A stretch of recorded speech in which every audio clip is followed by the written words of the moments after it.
Hey guys, today's music appreciation class, we're going to talk about a couple composers of the Renaissance. The first one you'll see on the screen, which is Clement Janequin. Janequin was born in France in 1485, and he also died in 1558 in Paris. He was a leading composer, and the reason why he was so important during the Renaissance is because he composed what's called chansons. Chansons are lyric-driven French songs. Usually they're secular music, so it was not for the church, and they're polyphonic. So these part songs, they imitated sounds of nature, of battles, and of the streets. So right here we're going to play. This is La Bataille, and this is one of the chansons that he written. So he wrote. So we're going to take a quick listen to that. About 30 seconds worth. Writing's not that easy, but Grammarly can help. This sentence is grammatically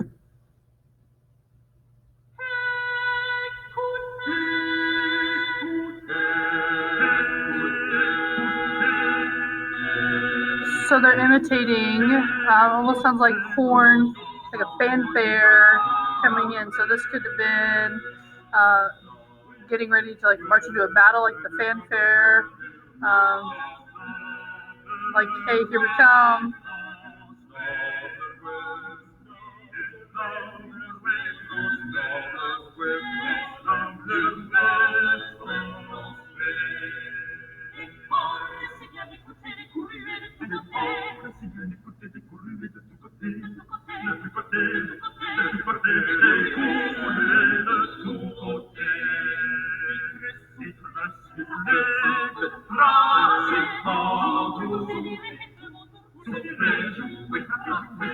So as it's faster and faster and faster, so that is kind of imitating like they're going in.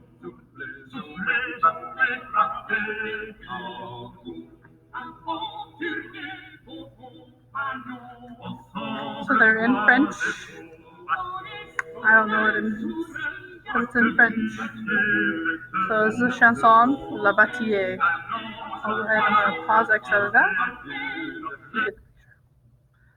Okay, so you can just kind of hear with the chansons, it's kind of like they're passing around that melody back and forth, multiple parts, very polyphonic where it has that melody and it gets sang at different times at the same time.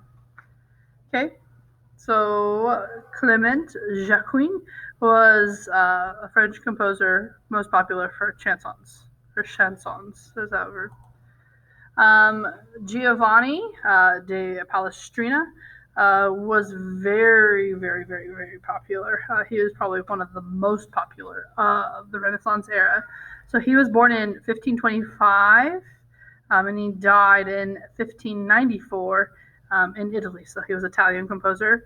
If you noticed, he composed 100, and you can see 105 masses. So embraced many different styles and numbers of voices, sometimes using 4 to 8 people parts singing at the same time. He was also composed 250 motets. A motet is a short piece of sacred choral music, typically polyphonic, and it's not accompanied, so you'll hear that. He was very popular for his contrapuntal compositions, so also is known today as counterpoint. So counterpoint is defined by the use of multiple independent melodies. Rather than creating the textures by using harmonies to support the single melody, a single melody is more dominant. There's no set theme in contrapuntal music, so compared to chansons, which was, about, imitating sounds of nature, of battles, of the streets. Counterpoint music or contrapuntal music composition didn't really have a theme set to it.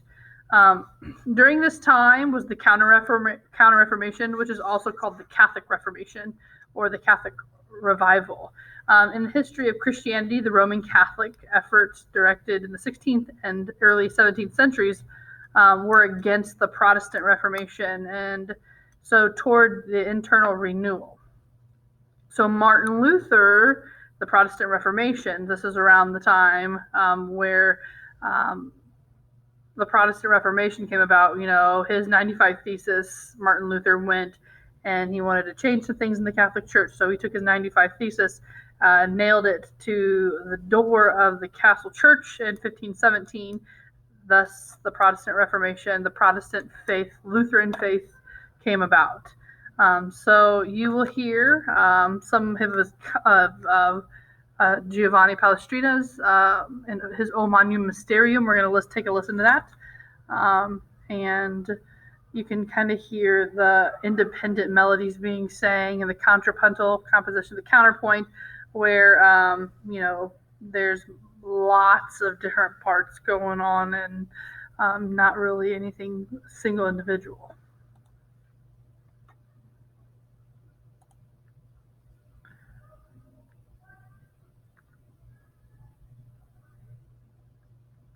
Maybe.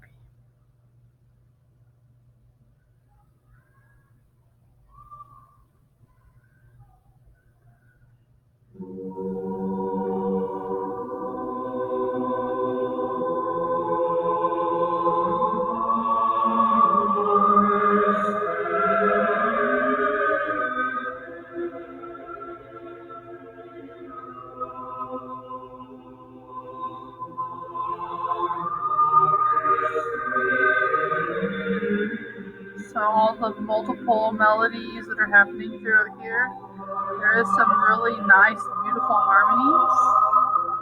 This is called O Magnum Mysterium.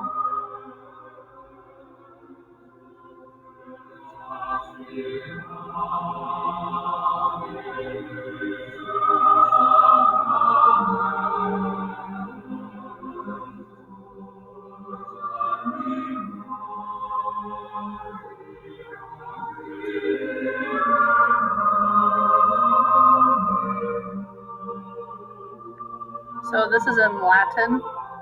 A lot of music for the Catholic Church was in Latin, part of the masses. If there's 4 mass, which, if you notice, like he wrote 105 of them, was written in Latin. So being from Italy, Latin music in the Catholic Church, that was the only thing that was sang, was Latin music in the Catholic Church.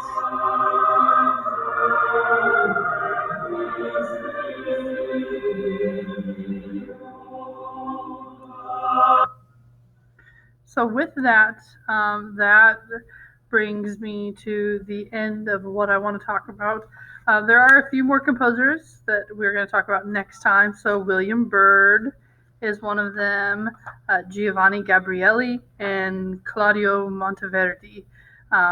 Those 3 composers are other key composers of the time. So look for the worksheet over today's assignment, and then I will have this due on Friday for you guys. Thanks.